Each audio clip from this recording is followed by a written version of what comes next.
analisa technical crypto 10 Maret 2022. Di sini tentu kita fokusnya akan ke BTC seperti biasa ya.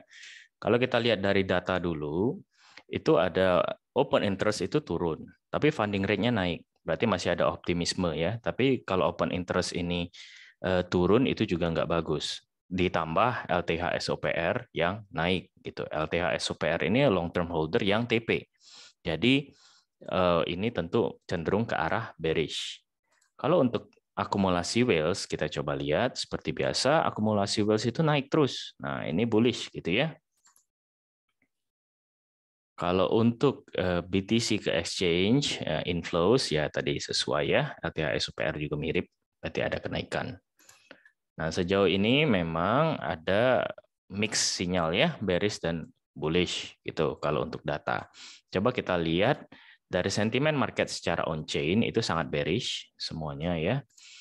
Kalau ini karena agak telat, dia masih cek kita harganya masih di 40-an pasti ya. Jadinya makanya masih di posisi fear gitu.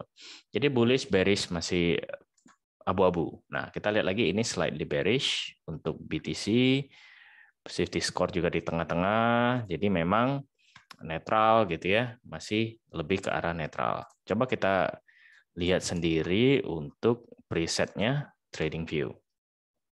Strong sell 1 hari, sangat bearish, 4 jam mulai naik ke sell, 1 jam masih sell, 15 menit kemungkinan juga sell karena baru turun drastis ini ya. Nah, jadi posisi BTC sekarang gimana? Dan kalau kita lihat semuanya berarti cenderung lebih ke arah bearish gitu ya. Nah, kalau kita lihat ini memang ada resisten kemarin yang sempat tembus itu sekarang sudah kembali lagi jadi BTC-nya posisinya kena resisten trendline ini, dia tembus sebentar tapi nggak kuat tahan ya sampai ke sini lagi posisinya ya. Nah, jadi sekarang kita lihat harus kalau kita sedikit lebih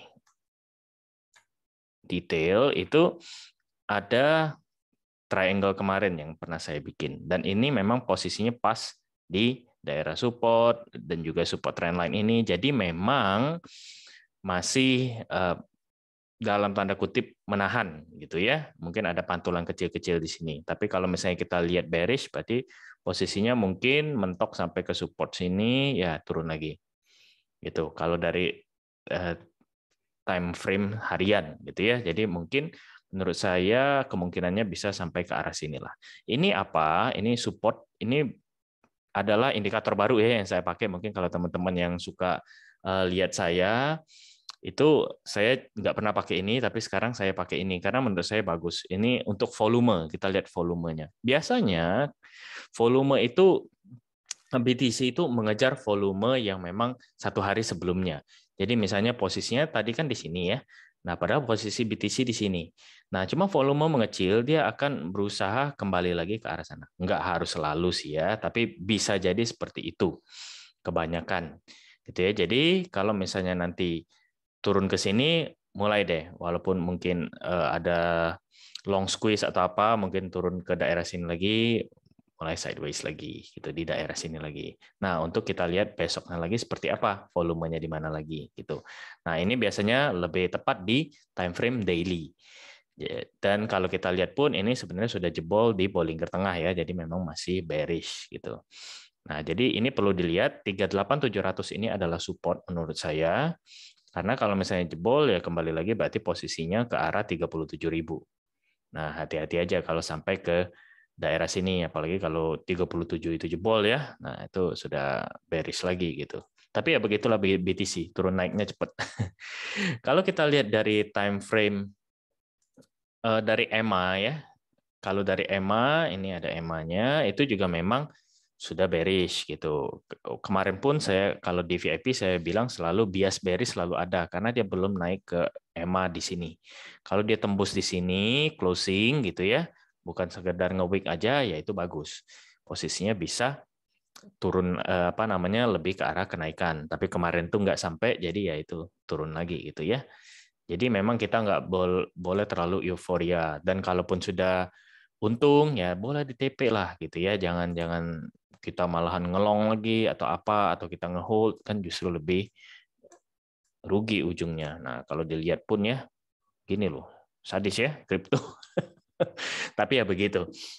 Intinya memang sebenarnya apalagi kalau di futures kita bisa untung di dua sisi gitu ya.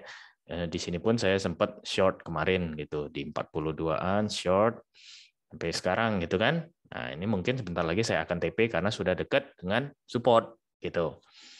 Mungkin nggak turun lebih jauh ya, mungkin, tapi ya itu kan ada apa namanya indikator untuk kita sendiri gitu ya. Cukup kita di mana, TP kita di mana, udah ikutin aja, nggak ada penyesalan. Atau misalnya mau SL plus ya oke, terserah gitu.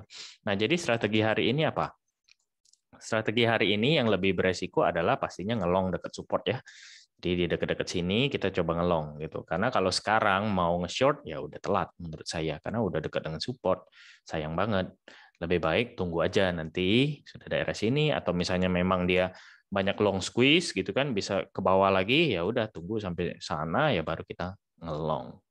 Nah, kira-kira itu sih ya. Jadi 38.700 terus ke 38 sama 37. Kalau misalnya itu jebol terus, ya udah tinggalin aja dulu gitu ya, jangan dipaksa. Tapi menurut saya mungkin enggak sih.